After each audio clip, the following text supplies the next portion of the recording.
The top cop who put his badge on the line for justice. You know the name Doug Poppa? Yes, I do. God bless Doug Poppa, an honest cop. I was elated, of course, but then as he testified, I was somewhat concerned for him, because I knew that they were probably going to crucify that man. Sometimes the truth has a price. That may be the lesson of a Virginia police officer who says, in trying to do the right thing, he ended up paying for it. The message you're sending is, see, we did it, Doug. You don't come out, you don't buck the system.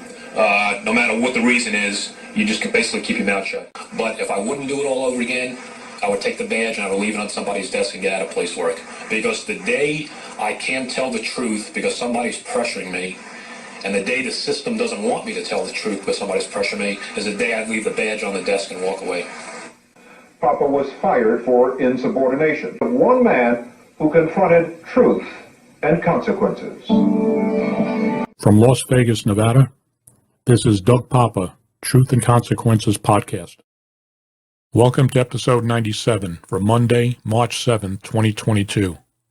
This is a follow-up to episode 94 that was titled LVMPD Officer Caleb Rogers in Custody for Casino Cashier's Cage Robbery.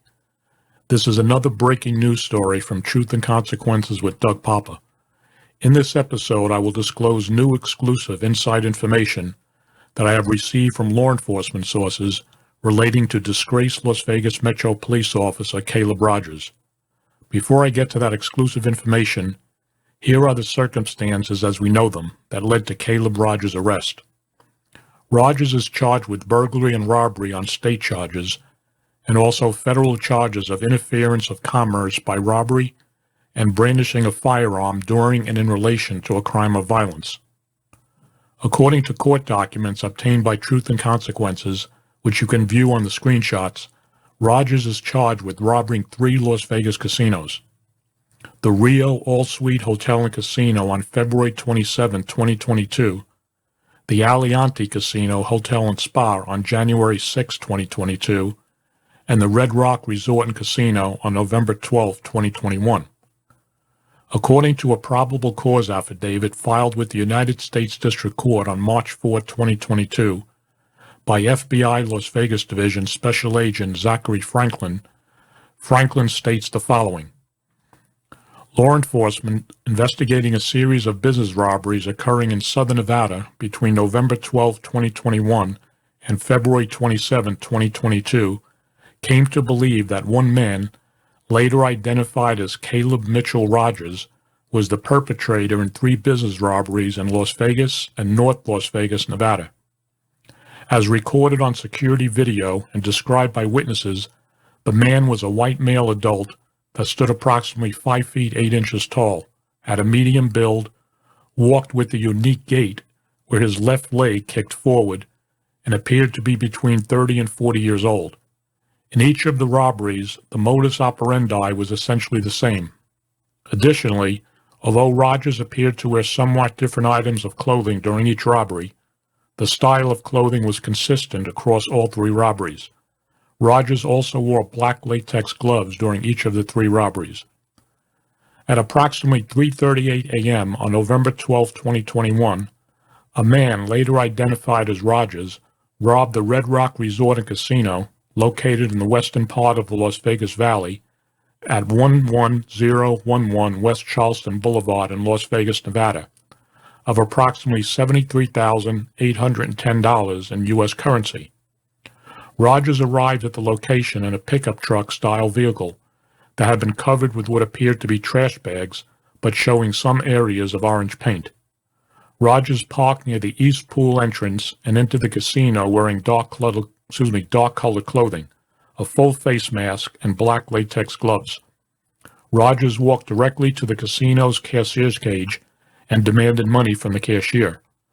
The cashier, T.K., believed that Rogers was armed due to Rogers' body language, and specifically that Rogers kept his hand in his pocket during the demand for money. Fearing for her safety and the safety of others, the cashier, an agent and employee of Red Rock Resort and Casino, complied with Rogers' demand, handing over approximately $73,810 in U.S. currency, much of it in banded bundles of $20 and $100 bills, the property of the Red Rock Resort and Casino. Rogers placed the money into a bag concealed inside his jacket, then left the casino back through the East Pool entrance. A review of security video recording showed Rogers had a unique gait, appearing to kick out his left foot and leg as he walked through the casino. Rogers also appeared to have difficulty running from security because of a problem with his leg. As recorded on security video, Rogers ran to the pickup truck-style vehicle that had been covered with what appeared to be trash bags, but showing some areas of orange paint. Security video recordings show the pickup truck-style vehicle moving west on Charleston Boulevard, then returning north onto Clark County Route 215, also known as the Bruce Woodbury Beltway, heading toward the northwest part of the Las Vegas Valley. The Red Rock Resort and Casino is a commercial business, providing lodging, gaming, dining, and entertainment. Persons travel from throughout the United States and abroad to visit and stay in the hotel and casino, purchasing meals and goods, participating in gaming, and viewing entertainment. Many of the goods sold by the Red Rock Resort and Casino, such as agricultural, alcohol, and tobacco products, are obtained from other states or abroad, shipped in interstate or international commerce to be sold in Nevada. The funds of the Red Rock Resort and Casino pass through the interstate and international banking systems. As a result of the robbery, interstate commerce was also delayed, obstructed, and affected because, and among other ways, the Red Rock Resort and Casino cashier's cage closed for several hours as a result of the robbery. At approximately 4:26 a.m. on January 6, 2022, a man later identified as Rogers robbed the Aliante Casino Hotel and Spa, located in the northern part of the Las Vegas Valley at 7300 Aliante Parkway, North Las Vegas, Nevada, of approximately $11,500 in U.S. currency.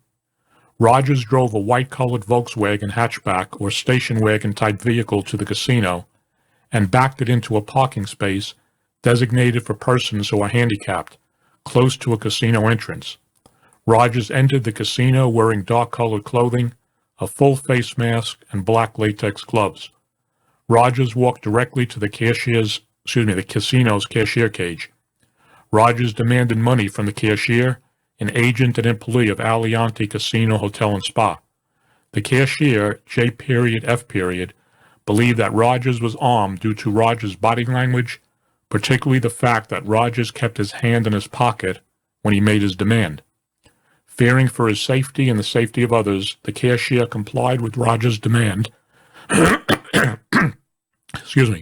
handing over approximately $11,500 in U.S. currency, much of it in banded bundles of $100 bills, the property of Aliante Casino Hotel and Spa. Rogers placed the money inside a bag he had inside his jacket. Rogers left through the valet entrance doors and ran through the parking lot towards the white Volkswagen. Rogers left the parking lot in the Volkswagen, driving out onto Aliante Parkway, where casino security lost sight of the vehicle. A review of video surveillance showed Rogers walked with the same unique gait as he had during the Red Rock Casino robbery, kicking out his left foot and leg as he walked through the parking lot and casino. Rogers again appeared to have trouble running because of a problem with his legs. Some of Rogers' facial features were also visible, showing an elongated nose and thick dark eyebrows. Cameras showed the white-colored hatchback or station wagon-type Volkswagen moving south along Aliante Parkway, then turning west onto Clark County Route 215, also known as the Bruce Woodbury Parkway, heading toward the northwest part of Las Vegas Valley. The Aliante Casino Hotel and Spa is a commercial business providing lodging, gaming, dining, and entertainment. Persons travel from throughout the United States and abroad to visit and stay in the hotel and casino, purchasing meals, goods, participating in gaming, and viewing entertainment. Many of the goods sold by the Aliante Casino and Spa, such as agricultural, alcohol, and tobacco products, are obtained from other states abroad, shipped in interstate or international commerce to be sold in Nevada. The funds of the Aliante Casino Hotel and Spa passed through interstate and international banking systems. As a result of the robbery, interstate commerce was also delayed, obstructed, and affected because, among other ways, the Aliante Casino Hotel and Spa cashier cage closed for several hours as a result of the robbery. At approximately 6:56 a.m. on Sunday, February 27, 2022, Rogers robbed the sports book inside the Rio All-Suite Hotel and Casino.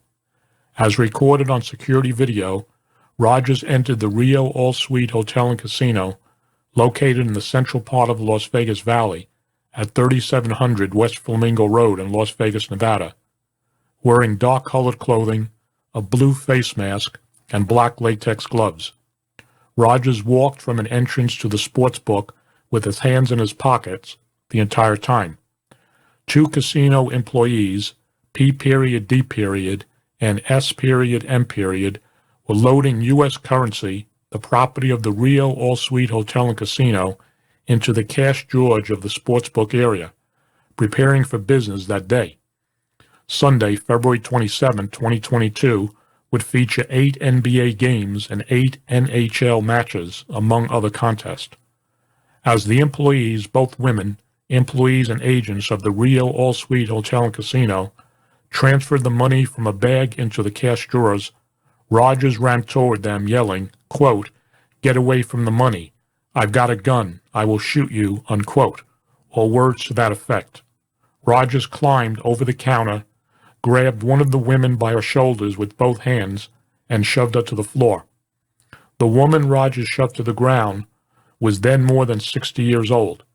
Rogers then yelled repeatedly, quote, "This isn't your money. It's not worth losing your life over it," unquote, or words to that effect, as he grabbed money from the cash drawer with his right hand and placed it into the bag inside his jacket. Some cash fell to the floor while Rogers was emptying the drawer. Fearing for their safety and the safety of others, the cashiers, P.D. and S.M., did not directly interfere with Rogers as they took the money from them, but instead triggered robbery alarms from the floor. When Rogers noticed one of the women triggering an alarm, he climbed back over the counter and ran through the casino with the stolen money in his jacket.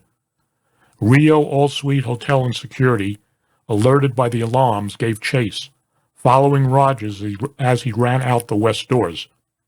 Security officer T.P. tackled Rogers in a driveway of the casino as Rogers ran toward the parking garage.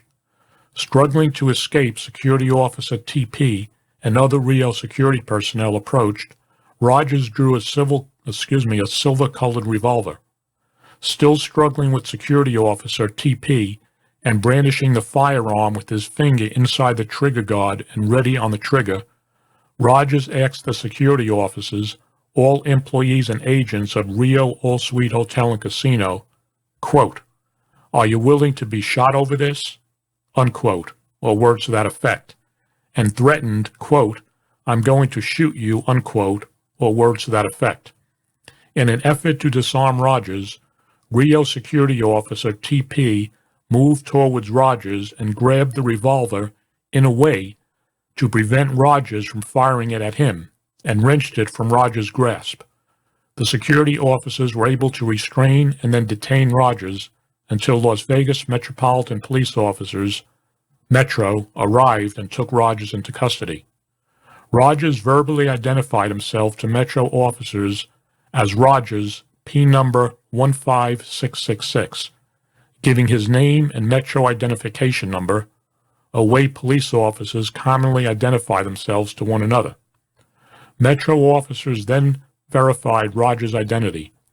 Rogers was employed as a police officer with the Las Vegas Metropolitan Police Department and had been for over 5 years.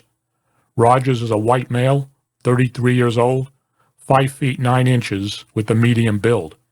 Rogers' facial features matched those of the suspect in the Aliante Casino robbery.